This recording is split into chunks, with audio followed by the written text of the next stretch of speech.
Masikip pa. Good morning mga kaboks, mga sir. Magpapalit po kami ng Kingpin Isuzu NL. Unang-una, naglagay po tayo ng jack dyan. Tinaas natin, naglagay po tayo ng jack stand. Tapos tinanggal po yung gulong. Tatanggalin na po ang brake drum nya. Medyo masikip bunutin, kaya ina-adjust muna nya paluwag para hilain na lang yung brake drum, mga sir. Yun. Okay. Yun.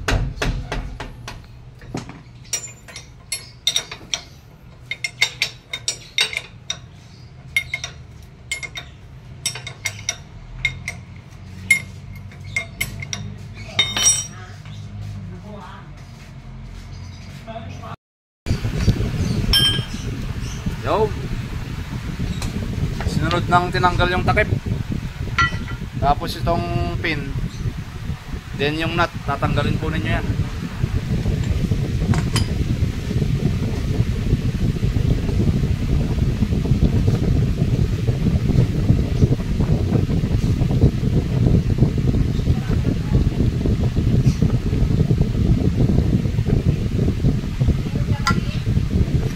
Tapos bunutin nyo lang yan, mga sir.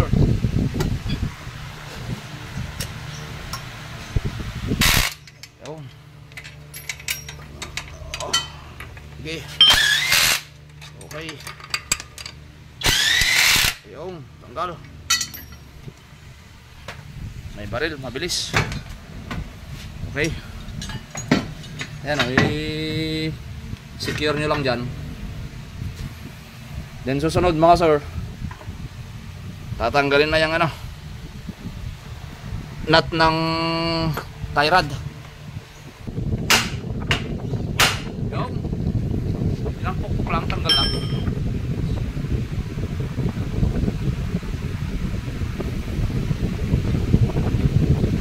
Susunod, ito naman, nut ng drag link.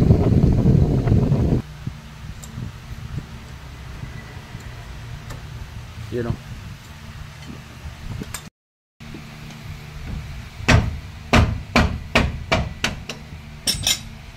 Pinukpok niya ng rubber mallet. Okay, pupukpukin na. Isa pa. Yun. Karas, kumulas. Tatanggalin tong nut dito kasi mayroong pin na maliit. Tapos syempre itong cover sa ibabaw para access natin pagka palalabasin natin yung Kingpin.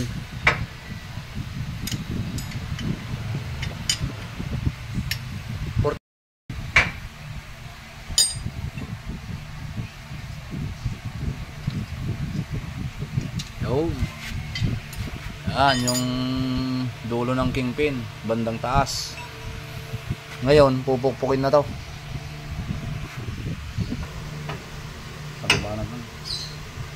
Yung pa.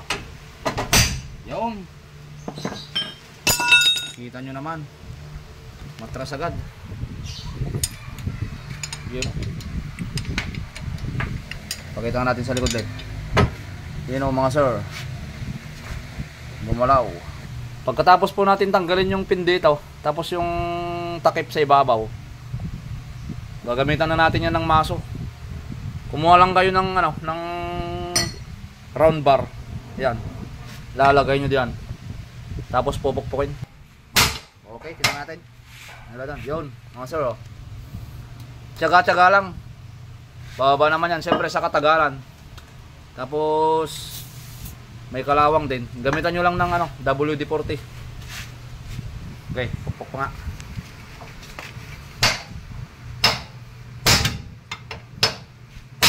Yun. Yun, tanggal na yung takip sa ilalim. Malapit na.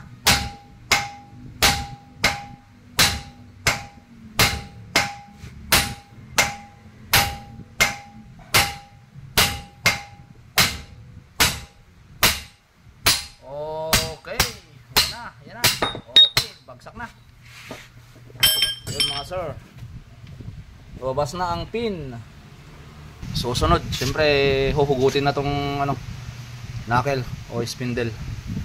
Titingnan po ninyo yung ano yung position ng bearing para hindi po kayo malito kapag kinabit na yung bago. Tsaka may mga ano yan, may mga spacer yan na maninipis. Gilip, tanggalin mo. Kuhaan ko to. Yun. Mayroon sa taas. Isa sa taas. Tapos dito, ganyan ang tanggal natin ng bearing. Oh. Pero pag nagkabit po kayo, lalo na kapag replacement, depende na lang mamaya kung paano yung setting. Kasi alam ko yung pag replacement mas manipis yung mga ano, kasama niyang spacer. Tapos tong bearing, yung position niya ganyan. Kasi mayroong ano yan, oh. Andyan yung umiikot. Yan. Ito yung pinaka housing niya. Yung umiikot bandang baba. Bandang ganito, bandang knuckle mga sir. Susunod, siyempre tatanggalin namin yung mga bushing dito, i-press namin. Yun, magtatanggal na po tayo ng mga bushing.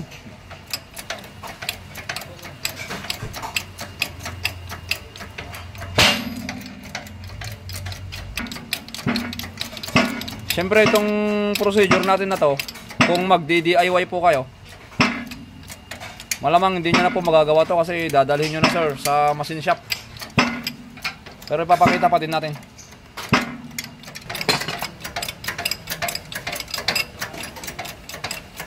Yo.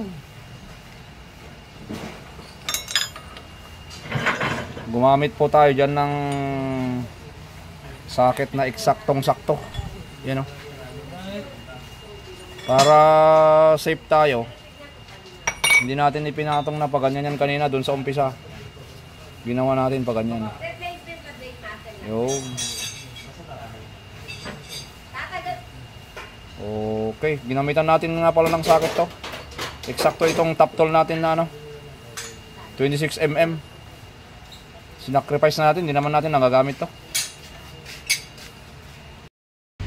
Okay mga kabuks, andito na po tayo sa part kung saan maglalagay na po tayo ng mga bushing. Ginawa ko dito lumang bushing, winelding ko dito sa lumang pin. Ito yung panulak natin ano. Yo. May butas dyan. Nakikita naman natin.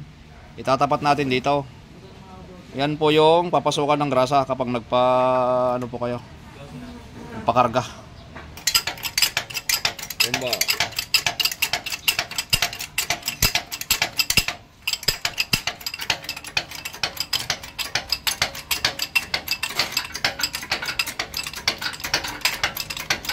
Yo. Yun na, sige pa. Sige pa. Kamay mo, kamay mo. Makikita naman dito yan, oh. Ayan, oh. Sige. Sige, kunti pa. Kunti pa. Kunti pa. Kunti pa. Kunti pa. Okay, hop. Tingnan natin yung butas. Mukha ka lang ng ting-ting. Yo. Ano, diretso na ba? Yo. Mag-assemble na po tayo. Ito po yung bearing. Yan ang forma niyan. Itong part na may rubber nasa ilalim mga kabuks. Ganyan. Lalapag ito dito. Dito, pag ganyan. Meron pong washer. Ito, dati niya na ito. Wala pong kasamang ganito yung ano, yung bago. Original po ikakabit namin.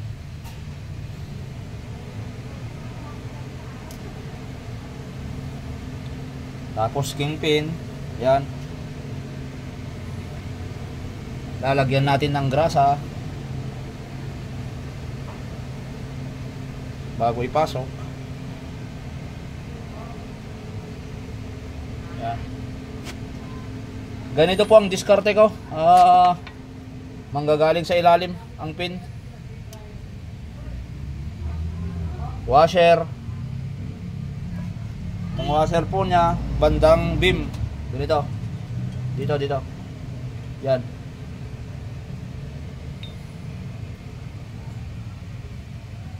Bali, papatong tong washer dito sa bearing, ganyan. Yan mga kaboks, mga sir. Kasi papasok na.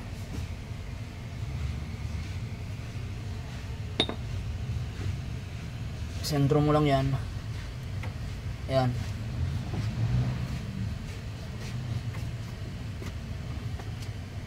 Tapos ipasok tong pin. Suwabe lang papasok yan.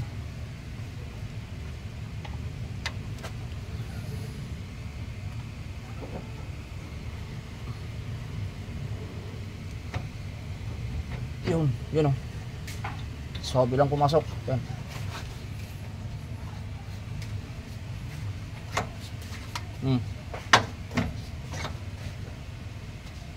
Suwabe lang. Ngayon, meron tayong ikakabit ulit na spacer mga kaboks, mga sir. Sa bandang ibabaw naman dito. Ayan o. Ito hindi rin kasama sa set ng bago. Dati niya to.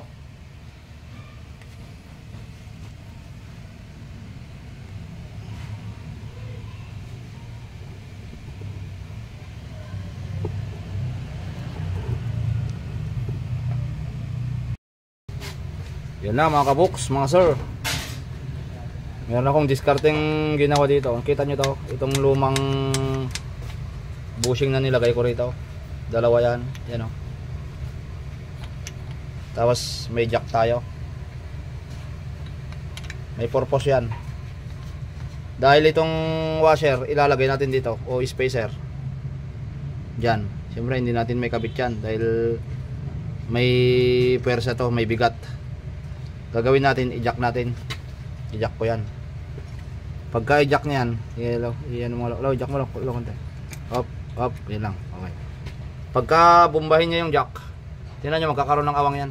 Sige lang. Yun. Okay. Okay. Control lang. Okay na, di ba? Pwede na natin ikabit to. Yan mga kaboks, di ba? Ginak po natin konti yan. Yung kingpin nandyan yan sa loob. Hindi po natin na isama sa pwersa ng pagjajack natin. Ang ginak lang natin itong dalawang bushing para maitulak niya tong knuckle para magkaroon ng awang dito. Etong original na spacer niya, ayan o, pagka ikabit natin, tingnan nyo, masyadong maluwag. Kaya ito hindi ko ikakasa dito. Ang magiging solusyon natin dyan, pwede po tayong magdagdag. Or kung hindi naman magkasya, marami pa tayong dyan panglagay. Depende kung anong magiging okay na na setup. Try natin to.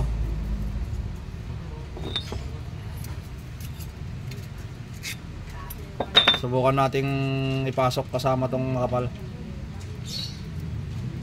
Ayun, mukhang okay.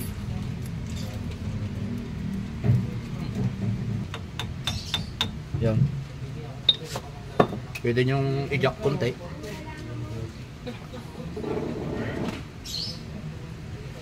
Yun o. Yun o.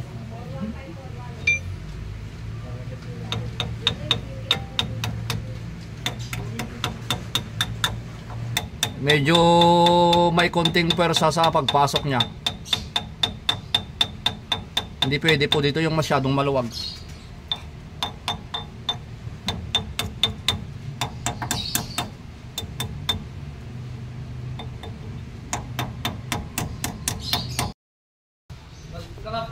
Okay na, sige, galawin mo ulit. Yan mga kaboks, mga sir. Nakabit na natin lahat. Sige nga, wag. Yung dalawang daliri. O, pwede. Dapat swabe lang yung nito. Setup nito kasi kapag sobrang higpit, apektado sa steering mga sir. Yan o, dalawang daliri lang pinanggagalaw natin. Okay. Sinare lang po natin. Maraming salamat po sa inyo sa patuloy po ninyong pagsuporta sa ating YouTube channel mga sir. Kingpin ng Isuzu NL. Okay. Bye-bye. Basag, sunod-sunod na. Okay na, sige, galawin mo ulit. Yan mga kabox, mga sir. Nakabit na natin lahat. Sige nga, wag. Yung dalawang daliri. O, pwede. Dapat swabe lang yung ano nito. Setup nito kasi kapag sobrang higpit, apektado sa steering mga sir. Yan o, dalawang daliri lang pinanggagalaw natin eh. Okay. Sinare lang po natin. Maraming salamat po sa inyo sa patuloy po ninyong pagsuporta sa ating YouTube channel mga sir. Kingpin ng Isuzu NL. Okay. Bye-bye. Basag, sunod-sunod na.